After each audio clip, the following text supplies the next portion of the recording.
جب بھی میں بھائی کے اس کے بارے میں سوچتی تو میرا جسم کانپ جاتا، میرے اندر ایک عجیب سی کیفیت طاری ہو جاتی، میں جوش میں آ جایا کرتی تھی۔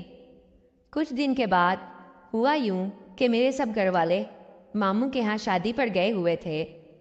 مجھے اسکول سے چھٹی نہ مل سکی کیونکہ میرے پیپر تھے اور بھائی کو بھی دکان پر بہت سا کام تھا، اس لیے بھائی گھر پر رک گئے۔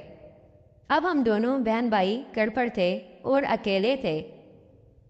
بھائی نے جب مومنہ کو بتایا کہ سب گھر والے جا چکے ہیں تو مومنہ بھی اسی وقت گھر آ گئی۔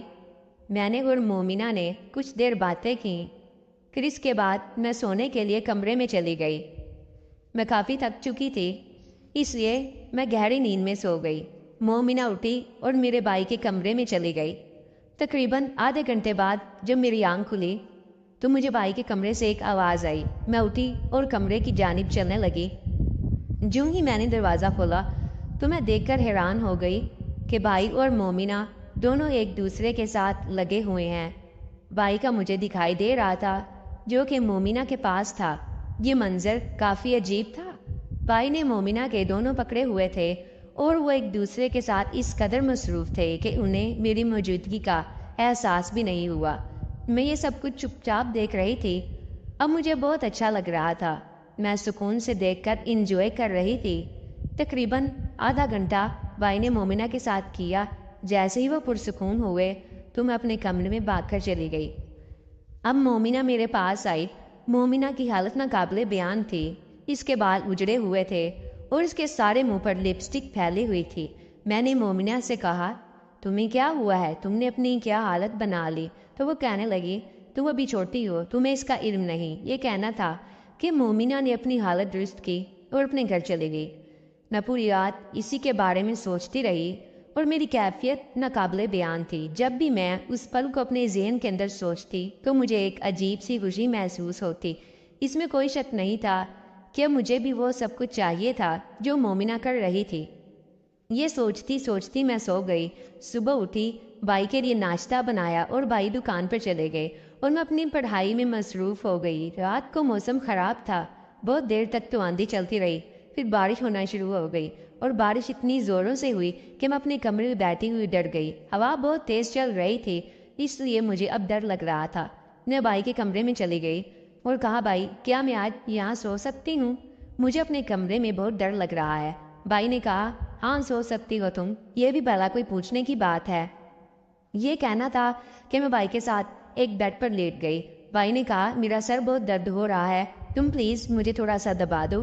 میں نے کہا، جی بھائی، جیسے آپ کا حکم۔ میں بھائی کے پاس بیٹھ گئی اور بھائی کا سر دبانے لگی۔ بھائی موبائل پر مومنہ سے واٹس ایپ پر بات کر رہے تھے۔ میں نے بھائی کو دبانا شروع کر دیا اور ساتھ ساتھ مومنہ اور بھائی کی چیٹ بھی پڑھ رہی تھی۔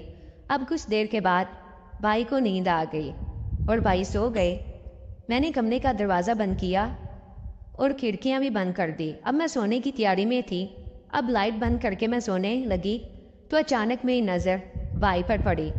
بھائی نے پتلے سے کپڑے پہن رکھے تھے اور ان کپڑوں سے بھائی کا نظر آ رہا تھا۔ اب میری کیفیت بے قابو ہو گئی۔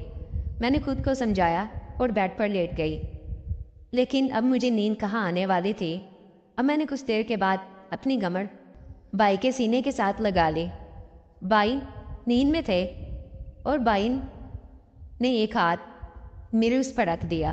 اچانک میری آنکھ کھلی تو جب میں نے بھائی کا ہاتھ اپنے اوپر دیکھا تو میں بہت خوش ہوئی، کیونکہ جو احساس مجھے ہو رہا تھا وہ شاید میں بھی بیان نہ کر سکوں۔ اب میں بھائی کے اور قریب ہو گئی اور بھائی کا وہ مجھے چاہیے تھا۔ بھائی کی آنکھ کھل گئی۔ بھائی نے جلدی سے اپنا ہاتھ ہٹا لیا، لیکن میں پھر بھائی کے قریب ہو گئی اور بھائی کا ہاتھ دوبارہ اپنے اس کے اوپر رکھ لیا۔ بھائی نے کہا، یہ تم کیا کر رہی ہو؟ تو میں نے کہا، بھائی مجھے بھی وہ سب کچھ چاہیے جو مومنہ اور آپ کرتے ہو۔ بھائی نے کہا، ارے پاگل، یہ تم کیا بات کر رہی ہو؟ میں نے کہا، بھائی میں پاگل نہیں ہوں، میں نے سب کچھ دیکھا ہے۔ اب بھائی پریشان ہو گئے۔ میں نے بھائی کا ہاتھ آہستہ سے پکڑ لیا اور کہا، میرے ساتھ بھی۔ بھائی نے منع کر دیا تو میں نے کہا، میں گھر والوں کو بتا دوں گی۔ بھائی نے کہا، تم ایسا کچھ نہیں کرو گی۔ تو میں نے کہا، تو میں جو کہہ رہی ہوں وہ پورا کر دو۔ اب بھائی نے میری طرف دیکھا اور کہنے لگا تم ایسے نہیں مانو گی۔ میں نے کہا بہن بھی تو آپ کی ہوں۔ پھر اس اندھیری رات میں وہ سب کچھ ہو گیا جو برسوں سے میرے اندر چل رہا تھا۔ اب میں اور بھائی دونوں پرسکون ہو گئے اور سو گئے۔ یہ رات میری زندگی کی یادگار رہے گی۔